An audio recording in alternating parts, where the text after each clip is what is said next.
Thank you all. I want to thank the Institute for Public Relations really for this fine award.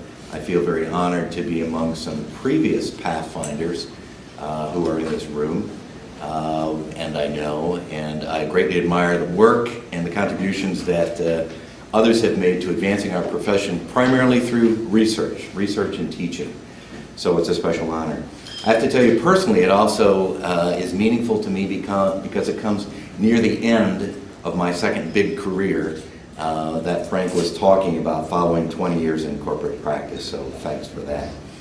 Frank suggested that I could take just a couple of minutes to talk about my own research before going into the Employee Communication Resource Center, which is the primary topic here. Frank mentioned power. I've long been interested in power and influence in organizations, how power flows in organizations, how it's allocated, who has it, who doesn't, how do you get it, how do you develop it, what influence tactics and strategies can you use to try to help organizations make the best decisions. So that's been of great interest to me, and how power is distributed and enacted in organizations has everything to do as well with effective employee communication. The second area of great research interest is leaders and leadership. Leaders in our field have everything to do with the success, the reputation, and the future of organizations, units, and associations.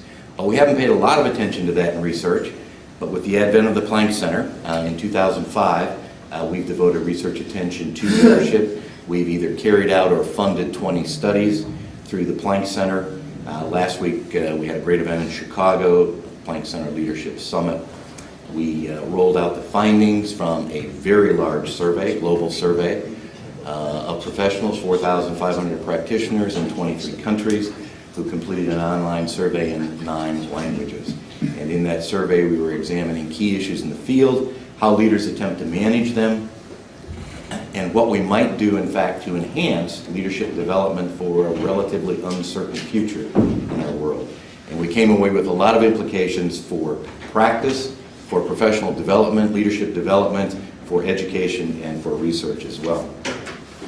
The third area of research and great professional interest is employee communication, as Frank mentioned. It's been my great passion in the field. My first job was in 1976 with the Upjohn Company in Kalamazoo, Michigan, a pharmaceutical company that's now part of Pfizer. And when I was hired, I went to work in the Employee News Service.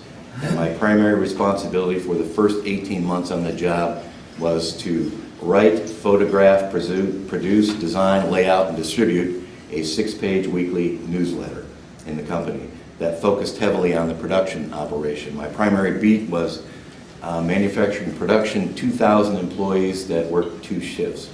And the great advantage of that job was that in those 18 months, I got to actually talk to and have conversations with thousands of employees. And what I discovered was that very few employees are reticent to speak up if you ask them what they think about things. So I learned an awful lot from them. 14 years later, at Whirlpool as VP of Public Relations, one of my top responsibilities was to research, develop, launch, and evaluate the company's first global employee communication strategy, which was a lot of fun and a great opportunity. And I stayed on that and with Whirlpool until 1996. Went back to academia, and I've actually done a lot of research in employee communication since then. Most of it isn't published. There are studies that I've done for companies that focused on hot areas in their companies and have involved a lot of interviewing, primarily. So I've learned a couple of things about employee communication in practice and in academia, and I came to believe a long time ago that effective public relations and organizational communication and reputation start inside our organizations in terms of how we communicate and interact with employees and how we treat other people.